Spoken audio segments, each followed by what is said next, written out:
నమస్తే, welcome to ఆధ్య media. నేను బాలు. మనతో పాటుగా ఉన్నారు సీనియర్ జర్నలిస్ట్ ఇమ్మంది రామారావు గారు. వారితో మాట్లాడదాం. నమస్తే అండి. నమస్తే. అయితే మరొక ఇంటర్వ్యూలో సింగీతం శ్రీనివాసరావు గారు చెబుతూ మాయాబజార్ సినిమాలో రామారావు గారు చేసిన ఒక సంబంధించి ఒక నటనకి కెమెరాలో ఫ్రేమ్లో నాకు చూడాలని ఉంది. ఆ విషయాన్ని నాగిరెడ్డి గారి దగ్గర అడిగితే ఇప్పుడు కాదులే సినిమాలో చూద్దుగాని అని చెప్పేసి ఆయన అంటే ఆ మాట ఆయన అడగడానికి కూడా రామారావు గారు చాలాసేపు జంకారని, ఈ అతి కష్టం మీద కాస్త ఊపిరి తీసుకొని ప్రాణం తెచ్చుకొని అడిగారు అని చెప్పి అంత భయం ఉండేది ఒక డైరెక్టర్స్ అండి అని చెప్పేసి రామారావు గారు కూడా ఆ రోజుల్లో భయపడేవాళ్ళు అని చెప్పేసి ఆయన చెప్పినటువంటి వార్త. ఇవాళ రోజుల్లో యాక్టర్స్ అసలు ప్రొడ్యూసర్లకి డైరెక్టర్కి రివర్స్లో వీళ్ళు భయపడుతున్నారు. ఎక్కడ కాల్ షీట్ రాకపోతే డబ్బులు వేస్ట్ అయిపోతాయో, లేకపోతే ఎక్కడ ఒప్పుకున్న సినిమా చేయకుండా వెళ్ళిపోతారని భయం. ఇంత రివర్స్ అయిపోవడానికి కారణం ఏంటి? అదేనండి, ఇప్పుడు మన చిరంజీవి గారితో 28 సినిమాలు కోదండరావు రెడ్డి తీశారండి. అవును, 28 సినిమాలు 25 సినిమాలు హిట్ అండి. అటువంటిది ఆయన తాలూకు డైరెక్టర్స్ లిస్టులో చివరి వాడనే అయి ఉండాలి కదా. మన దృష్టిలో నెంబర్ వన్ చివరి వాడైనా సరే ఉండాలి కదా. ఆయన బెస్ట్ 10లో చివరి వాడనే ఉండాలి కదా. అలా లేకపోతే ఎలాగవుతుంది? అది ఎవరు తప్పట్టారు? కోదండరామరెడ్డిది తప్పు. ఎందుకంటే నువ్వు ఆకాశానికి ఎత్తేసావు. ఇప్పుడు ఎన్టీ రామారావుతో పనిచేసినటువంటి కేవీ రెడ్డి గారు ఇట్లాంటివి చెప్పుకుంటే చాలా సరదాగా ఉంటుంది. ఒక రోజు వచ్చాడు కేవీ రెడ్డి గారు, అన్న తమ్ముళ్ళు ఇద్దరు ఉన్నారు.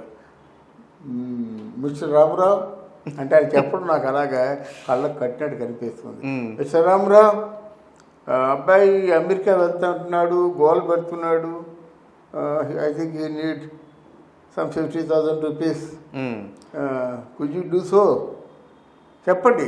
అయితే మీరు నాకు ఊరకనే ఇవ్వద్దు, ఇంకా నాకు జవసత్వాలు ఉన్నాయి, కష్టపడేటువంటి ఓపిక ఉంది. అంటే 50,000 రూపాయలు నాకు ఇచ్చామంటే మీ సినిమా చేస్తాను.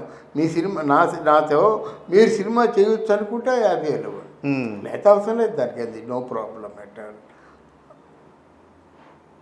ఎంత అంటే ఏమిటి? 50,000 అడగడానికి వచ్చి కారు మీద కారు వేసుకొని కూర్చొని ఇష్టమంతా పెద్ద సమస్య ఏం కాదు.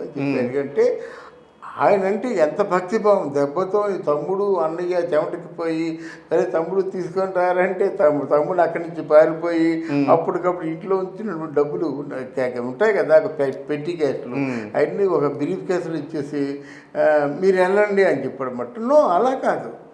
నాకు కావాలి, ఇస్తావా ఇవ్వా, ఇవ్వకపోతే ఇవ్వలేదు. ఈ అవకాశం లేకపోతే దాందే ఉంది, అలా జరగచ్చు కదా. నాకు కావాలి. అది కాదండి, మీకు మీ చేతికి ఇవ్వడం గౌరవం కాదు కదా. మా గౌరవం ఏంటంటే మిమ్మల్ని కారులో తీసుకెళ్ళి, నా కారు ఉంది లేదు అంటే మీ కారు ఉన్నా మీ కారులో మీరు కూర్చోండి, కారులో వచ్చి తమ్ముడు ఇచ్చేస్తాడు. అంత రెస్పెక్ట్ ఉండేది. అవును, ఇది ఎందుకు చెప్తున్నానంటే అంత రెస్పెక్ట్ వాళ్ళకు ఉండేది మాట. అలాంటిది ఈరోజు ఏమైపోయిందండి? అందువల్ల వీళ్ళు కేవలం వీళ్ళంతా వీరేనండి. సినిమాలో ఒక హీరో వచ్చారంటే పవన్ కళ్యాణ్కి ఎవరైనా డైరెక్షన్ చెప్తారా? అలాగే ప్రభాస్కి ఎవరైనా డైరెక్షన్ చెప్తారా? అల్లు అర్జున్కి డైరెక్షన్ చెప్తారా? ఎవరు చెప్పరు. ఎందుకంటే ట్రాలీ ఎక్కడ వేయాలో, రౌండ్ ట్రాల్ ఎక్కడ వేయాలో, అకేలా ఎక్కడ వేయాలో అన్నీ వీళ్ళే చెప్పేస్తారు. ఓకే. అయితే చిరంజీవి గారు ఆ మధ్య ఒక సభలో మాట్లాడుతూ మా హయాంలో అసలు క్యారవాల్ అంటే ఏంటో తెలియదు, షార్ట్ మధ్య గ్యాప్లు వెళ్ళి ఆ చెట్ల కింద లేకపోతే కింద పడుకునే వాళ్ళం, లేకపోతే కుర్చీల మీద కూర్చునే ఎండలోనూ కూర్చునే వాళ్ళం మేము. సో అసలు ప్రొడ్యూసర్ని అసలు ఇబ్బంది పెట్టేవాళ్ళం కాదు మేమని చెప్పేసి ఆయన స్థాయి మనుషులు కూడా అన్నారు. ఇప్పుడు వాళ్ళని చూస్తుంటే కాస్త నాకు గుండె బాధ అనిపిస్తుందని చెప్పేసి ఆయన కూడా తన బాధను వెళ్ళకక్కున్నారు. కానీ ఇండస్ట్రీ పెద్దగా మార్చే ప్రయత్నం మాత్రం ఎక్కడ జరగట్లేదు. అంటే ఇక్కడ ఆ ప్రొడ్యూసర్లు అలా ఉండేవారండి. ప్రొడ్యూసరు హీరోల మీద పడి సినిమాలు తీసేవారు కాదు. కథ మీద బాగా కల్టివేషన్ చేసేవారు అనమాట. కథ బాగుంటే సినిమా బాగుంటుంది అంతే, అంతకంటే ఉంది. అందువల్ల కథని చూసేవారు అన్నమాట, మెచ్చుకునేవాళ్ళు. అంటే సినిమా రిలీజ్ అవుతుందంటే రెండో సినిమా తయారయ్యేది. అవును, అది అందువల్ల వాళ్ళు అంతకాలం ఆ సినిమా టాలీవుడ్కి సేవలు చేసిన వాళ్ళు రామారావు, నాగేశ్వరరావు ఎందుకు అంటామంటే ఇందుకే అంటామండి. ఆ గురు శిష్యుల సంబంధాన్ని చాలా గొప్పగా పెట్టుకున్నారన్నమాట. ఇంకొక విషయం కూడా చెప్తాను. అంటే గురువు శిష్యులే కాదు, ఒక జర్నలిస్ట్కి హీరోకి ఉన్న సంబంధం చెప్తా. అదేదో సినిమా అంజనీదేవి తీసిన సినిమాలోనూ నాగేశ్వరరావు హీరో. ఓకే, అది భారతదేశం ఏదో తెలీదు. నాగేశ్వరరావు గారి హీరో. ఆ సినిమా ప్రివ్యూ అయ్యింది. ప్రివ్యూ అయితే బయటకు వచ్చేసారు. వచ్చేసిన తర్వాత జర్నలిస్టులు కూడా, అప్పటి జర్నలిస్టులు పెద్దవాళ్ళు, మాగాపురామును, ఇంటూరు వెంకటేశ్వర అట్లాంటి వాళ్ళు పైకి వచ్చారన్నమాట. అందులో అందరికంటే పెద్దవాడు ఎవడు, ఇంటూరు వెంకటేశ్వరరావు. ఆయనే నాగయ్య గారి చరిత్ర రాశాడు.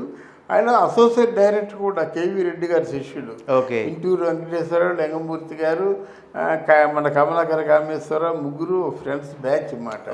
ఇంతకీ నేను చెప్పొచ్చేది ఏంటంటే, ఆయన నాగేశ్వరరావు గారు ఇంటూరు వెంకటేశ్వరరావు గారి దగ్గరికి వచ్చి, సార్ చూడండి, అక్కడ నేను హీరోని కదా, నాకంటే ముందు అంజలిదేవి గారి పేరు వేసుకున్నారండి, అదేమైనా న్యాయంగా అంటే ఏం చెప్పారంటే, ఇప్పుడు ఏం చేయమంటావు, కొంచెం పెద్దవాళ్ళు కదా, మీరు చెప్తే నా పేరు పైన వేస్తారు, నీ పేరు వేసే రోజు వస్తే నేనే చెప్తాను. ఇప్పుడు నువ్వు ఎవరికంటే కొద్ది గొప్పడు అయ్యా, నీ పేరు ఎందుకు పైన ఉండాలి, అందరికంటే పెద్ద ఆర్టిస్ట్ నువ్వు అన్నాడు. అంటే ఆ రోజుల్లో జర్నలిస్ట్ కూడా ఇంత భయపడేవారు. ఇప్పుడు జర్నలిస్టులకి ప్రవేశము లేదు అన్నారు. అంటే షూటింగ్ జరుగుతుంది, మీరు ఎవరు రావద్దు, మా పిఆర్ఓ ఎవడో మీకు లింకులు ఇస్తాడు అని చెప్తారన్నమాట. అలా ఉంది. అప్పటికి ఇప్పటికీ తేడా ఉంది. మరి సినిమా ఫీల్డ్ బాగుందంటే ఏదో నాటు ఆస్కార్ అనుకొని చెంకలు గుద్దుకోవడం, కానీ ఎవరికి గౌరవం ఉంది, ఎవరికి ఒక వాల్యూ ఉంది, అది చూసుకుంటే బిగ్ జీరో అన్నమాట. అయితే రాబోయే రోజుల్లో కూడా మారితే బాగుంటుంది. మారకంటే ఇలాగ భ్రష్టత్వం పరిస్థితి బాధపడడం మిగులుతుంది. థ్యాంక్ యూ అండి. Thank you very much.